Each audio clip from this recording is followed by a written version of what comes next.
ద్వారా ప్రకటించడం జరిగింది. అది మేము ప్రవేశపెట్టినందుకు ఈ ప్రభుత్వాన్ని అభినందిస్తూనే దానిలో ఉన్న అవకతవకలు సరిదిద్దాలని డిమాండ్ చేస్తూ ఉన్నాం. దానికి ఇంకా చట్టబద్ధత రాలేదు. త్వరలో చట్టబద్ధత అన్నారు. ఆ చట్టబద్ధత వచ్చే లోపు సామాజిక న్యాయం జరగవలసిన అవసరం ఉన్నది. ఏ ప్రాతిపాదికన ఇది చేశారు? జనాభా ప్రాతిపాదికన అంటే అట్లా లేదు, సామాజిక ప్రాతిపాదన అంటే అట్లా లేదు, వెనుకబాటు తరంగా చూస్తామంటే అట్లా కూడా లేదు. ఉదాహరణకి జనాభా ప్రాతిపదికన చూస్తే ఒక్క మాదిగా సింగిల్ క్యాస్టు 32,33,642 మంది ఉన్నట్టు ప్రకటించడం జరిగింది. అదేవిధంగా ఒక్క మాల చూసుకుంటే 15,27,143 మంది ఉన్నట్టు చెప్పడం జరిగింది. అంటే మాలలకు 5%, మాదిగలకు 9%. అంటే ఈ ఒక్కొక్క సింగిల్ క్యాస్ట్ తీసుకుంటేనే 10.5 నుంచి వెళ్ళి 11% మాదిగలకు రావాల్సిన అవసరం ఉంది. అది జనాభాను బట్టి కనుక అయ్యేది ఉంటే, మరి వెనుకబాటుతనాన్ని బట్టి లేదా అభివృద్ధి చెందిన క్యాస్టులు అనుకున్నప్పుడు 2001 నుండి 2004 వరకు జరిగిన ఎస్సీ ఏబిసిడిలో దాంట్లో అభివృద్ధి చెందిన కులాలలో పంబాల క్యాస్ట్ కావచ్చు, అదేవిధంగా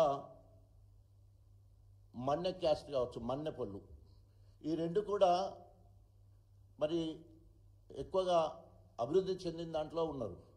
కానీ ఈరోజు మరి స్పెషల్లీ ఈ పంబాల జస్ట్ 931 మంది మాత్రమే ఉంటారు. పంబాల కమ్యూనిటీకి సంబంధించిన దాదాపు 10ల సంఖ్యలో ఉద్యోగాలు చేస్తూ అభివృద్ధి చెందిన దాంట్లో గతంలో ఉండే, ఇది అత్యధికంగా వెనుకబడ్డ దాంట్లోకి తీసుకుపోయారు. దాన్ని అత్యధికంగా వెనుకబడ్డ దాంట్లోకి తీసుకుపోయే పరిస్థితి అయింది.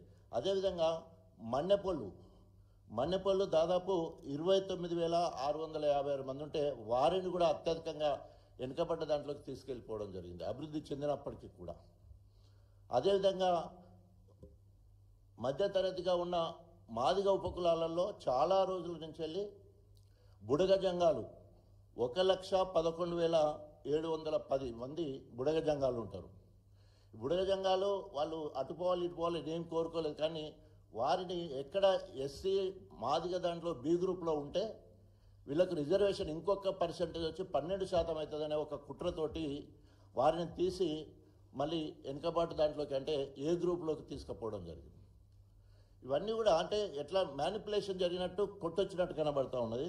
అన్నిటికంటే ముఖ్యము మూడో పెద్ద కమ్యూనిటీ ఎస్సీలలో మొదటిది మాదిగ, 2 మాల, మూడవది నేతకాని.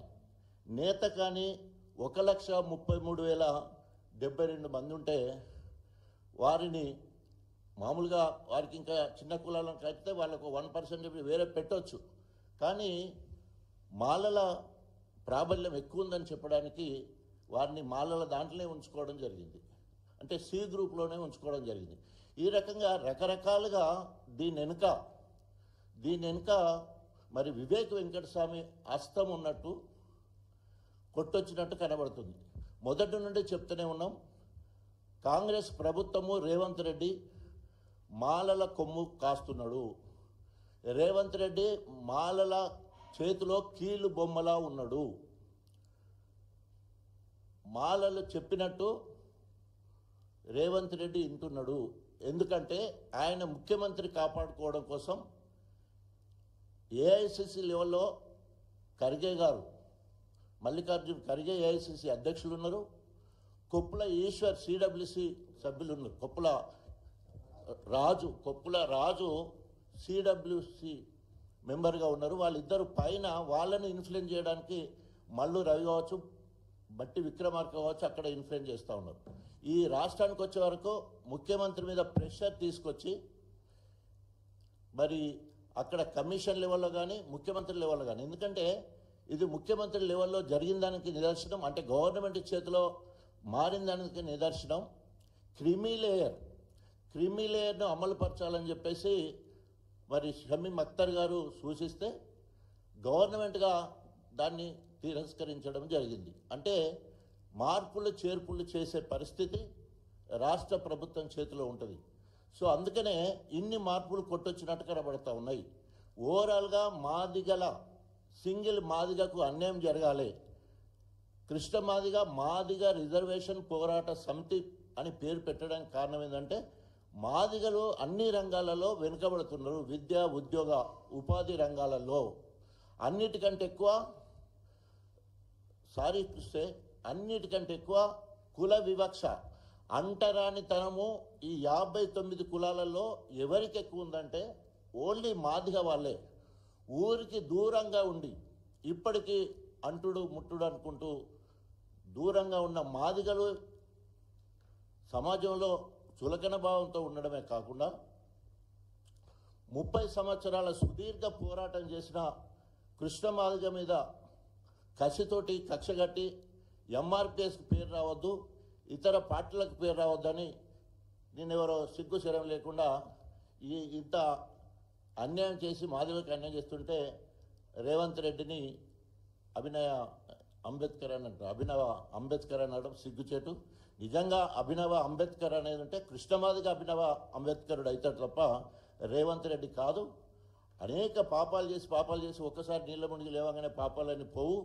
ఎందుకంటే మొదటి నుండి ఏనాడు కూడా నిన్న నిండు సభలో కనీసం కృష్ణమాదిగ పేరు తీయలే రేవంత్ రెడ్డి గారు.